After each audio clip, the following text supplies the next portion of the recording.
Hello everyone, how are you all? Today we are going to start class 9, chapter 1st, exercise 1.4. Let's start.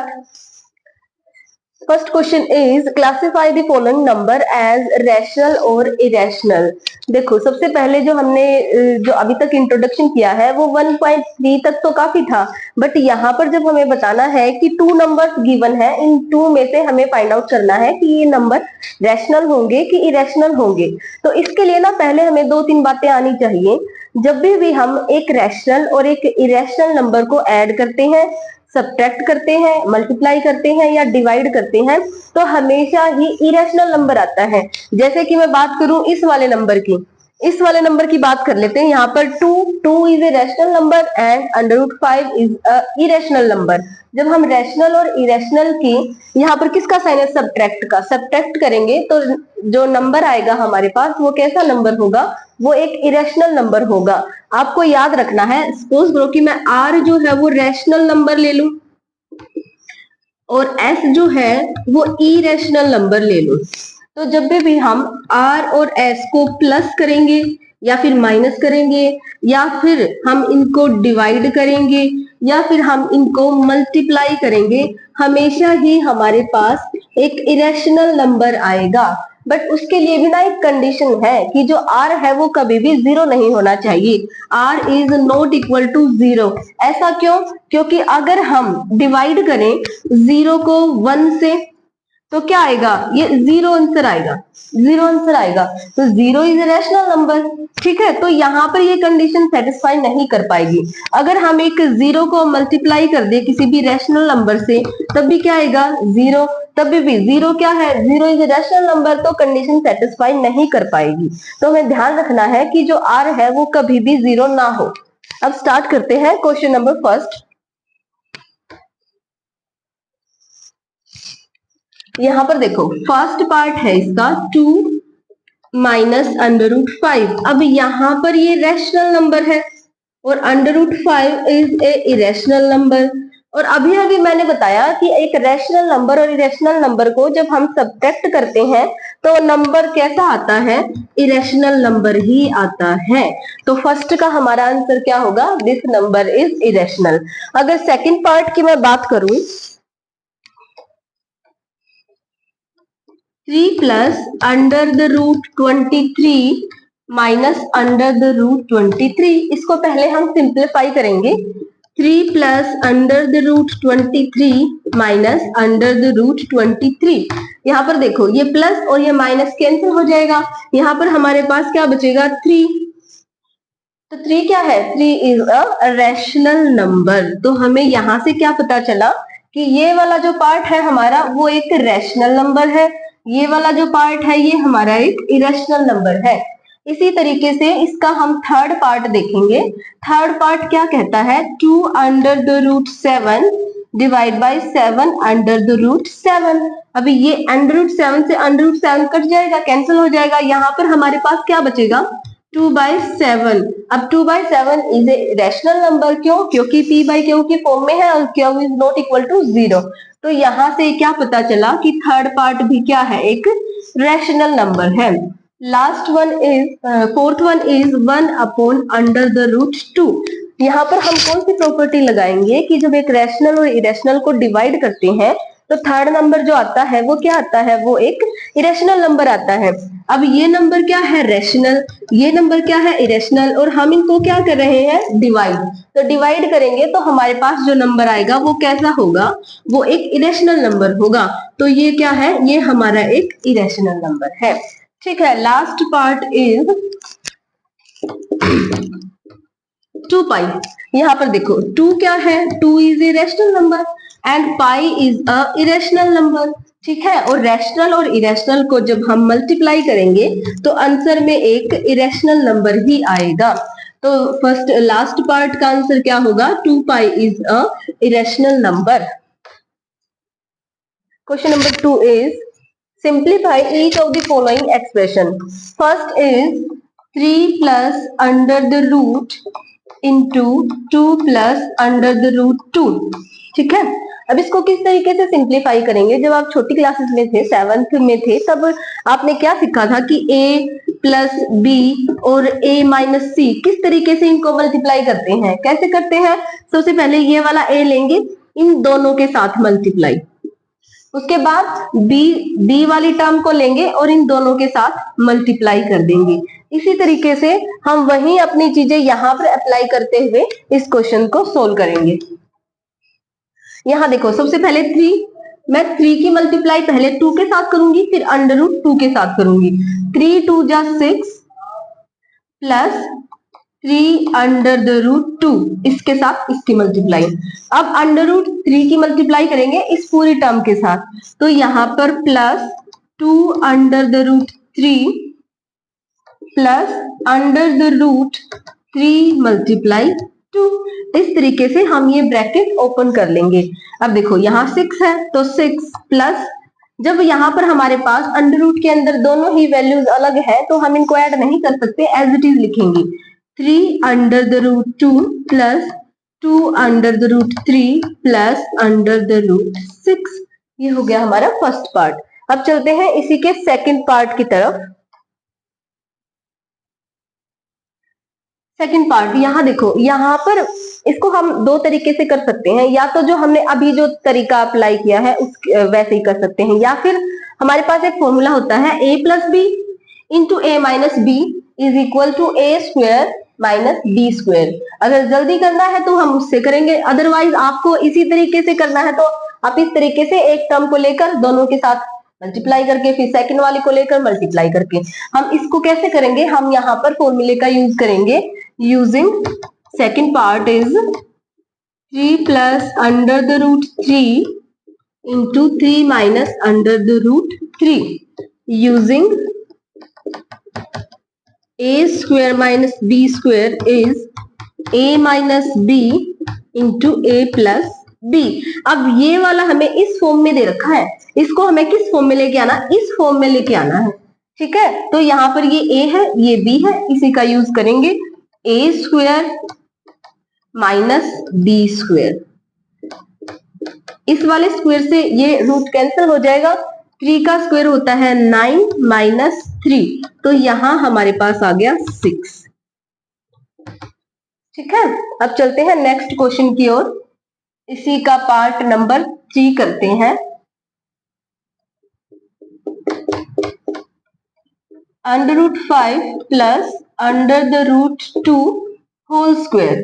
अब यहाँ भी ना हम इसी तरीके से फॉर्मूले को यूज कर सकते हैं, a plus b whole square. a plus b whole square क्या होता है? Using a plus b whole square is equal to a square plus b square plus 2ab। तो यहाँ पर आ जाएगा हमारा a square plus b square plus 2ab, value हमने पुट कर ली। अब यहाँ ये 5, ये अंडर रूट स्क्वायर से कट जाएगा, ये वाला इससे कैंसिल हो जाएगा। यहाँ हमारे पास बचा 5 प्लस 2 प्लस इन दोनों की मल्टीप्लाई 2 अंडर द रूट 10, ठीक है। अब 5 और 2 को ऐड करेंगे, ये हो जाएगा 7 प्लस 2 अंडर द रूट 10, ये हो जाएगा हमारा आंसर। लास्ट पार्ट की तरफ चलते हैं।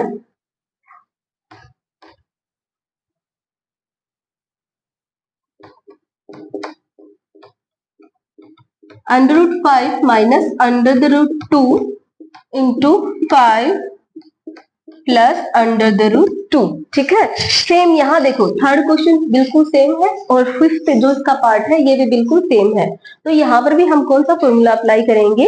a square minus b square वाला, ठीक है। Using a square minus b square is equal to a minus b into a plus b।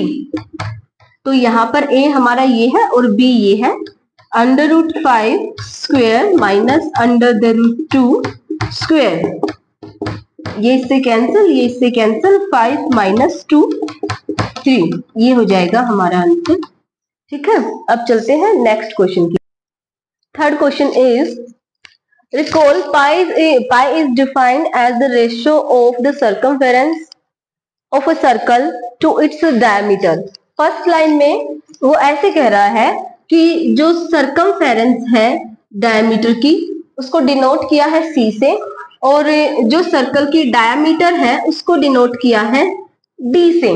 ठीक है, तो उसने बोला है कि एक सरकमफेरेंस है सर्कल की C एंड डायमीटर है D, that is pi is equal to C by D। तो पाई को हम किस फॉर्म में लिखते हैं? C बाई D की फॉर्म में लिखते हैं। This seems to contradict the fact that pi is irrational. How will you resolve the contradiction? अब देखो C by D की फॉर्म में लिखा, तो इसका मतलब पाई को हम P by Q की फॉर्म में लिख सकते हैं, और अगर जो हम इसको P by Q की फॉर्म में लिखते हैं तो ये क्या है? एक रैशनल नंबर है। बट पाई को उसने क्या बोला है कि पाई क्या है? एक इरेशनल नंबर है। इसको हम किस तरीके से सोल्व करेंगे? यहाँ देखो, जब हम पाई इज इक्वल टू 22/7 लिखते हैं, तो this is the not a perfect value of pi. ये सिर्फ क्या है? एक अप्रोक्सीमेट वैल्यू है पाई की। This is approximate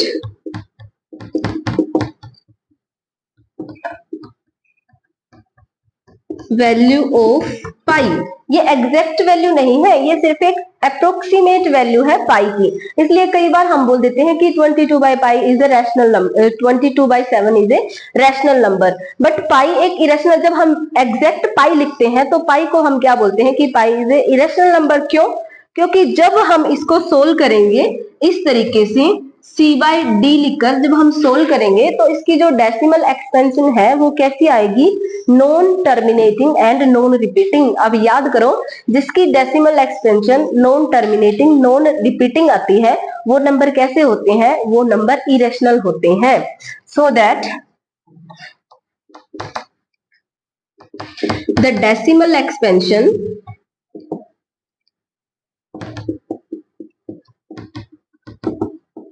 of pi is non-terminating and non-repeating। ठीक है, that's why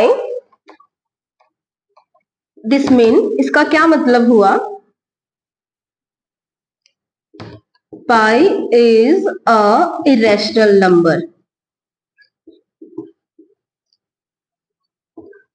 आई होप आपको ये क्वेश्चन समझ में आ गया होगा। चलते हैं नेक्स्ट क्वेश्चन की ओर। This is our last question.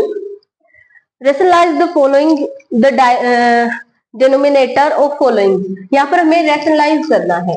देखो, पहली बात तो क्वेश्चन वाले ने खुद ही बता दिया कि रेशनलाइजेशन करना है। बट अगर ऐसी कंडीशन हो कि हमें सिर्फ 1/√7 करके दे दे और बोले सिंप्लीफाई, तो हमें तभी भी रेशनलाइजेशन ही करना है। ऐसा क्यों?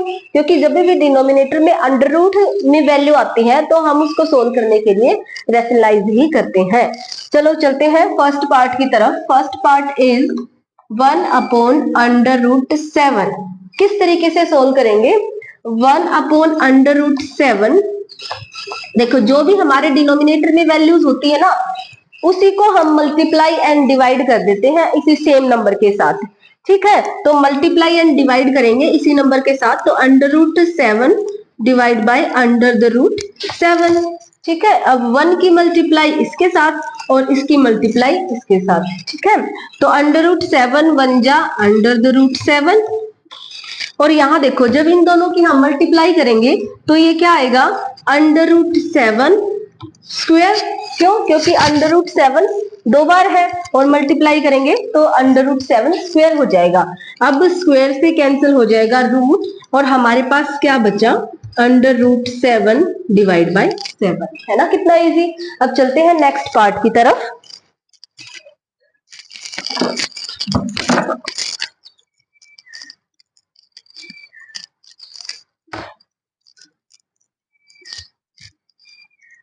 Next part is 1/√7 minus √6। Same process वही रहेगा, जो भी हमारे पास डिनोमिनेटर में वैल्यूज है उसी को मल्टीप्लाई और डिवाइड करेंगे। ठीक है, यहाँ पर देखो 1, पहले इसको एज इट इज लिख लेना है। 7 माइनस अंडर रूट 7। अब यहाँ देखो, यहाँ तो सिर्फ एक ही टर्म थी, यहाँ पर हमारे पास 2 टर्म है और बीच में एक साइन भी है। जब ऐसी कंडीशन आती है तो हम मल्टीप्लाई और डिवाइड तो करते हैं सेम नंबर से, बट जो यहाँ पर साइन होता है ना, उसका अपोजिट उस तरफ करते हैं। अगर यहाँ पर माइनस है तो वहां पर हम प्लस के लिखेंगे, यहाँ पर प्लस है तो उधर हम माइनस का साइन कर देंगे। अब यहाँ पर माइनस है तो यहाँ पर प्लस आएगा।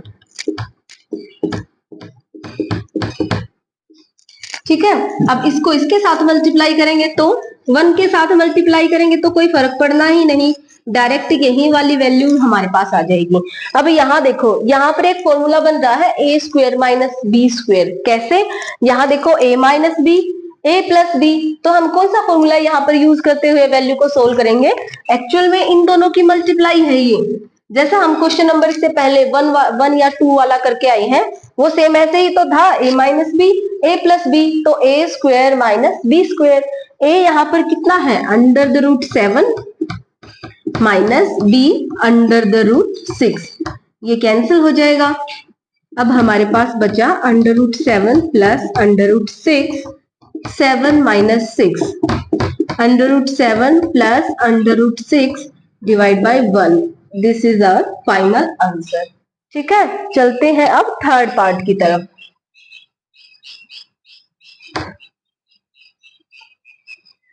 Third part is 1 by under root 5 plus under root 2।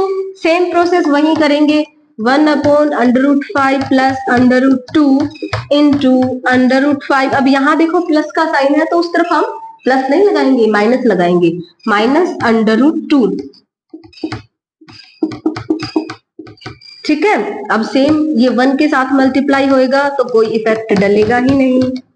नीचे हो जाएगा a square minus B square, that mean under root 5 square minus under the root 2 square. ये इससे कैंसिल हो जाएगा, under root 5 minus under root 2 divide by 5 minus 2। This is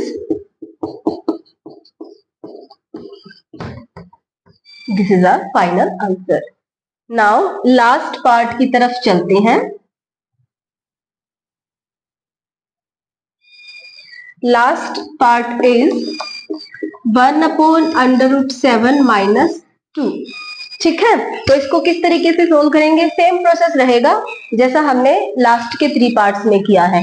1 upon under root 7 minus 2 into under root 7 plus 2, under root 7 plus 2। Same multiply करेंगे, under root 7 plus 2, यहां पर a square minus B square. अब ये तो cancel हो गया, but ये वाला नहीं हुआ, इसको ध्यान रखना है। अंडर रूट 7 प्लस 2, यहाँ पर 7 बचा और 2 का स्क्वायर क्या होता है? 4। ठीक है, under root 7 plus 2 divide by 3। This is our final answer. I hope आप सभी को ये एक्सरसाइज समझ में आ गई होगी। Thank you for watching.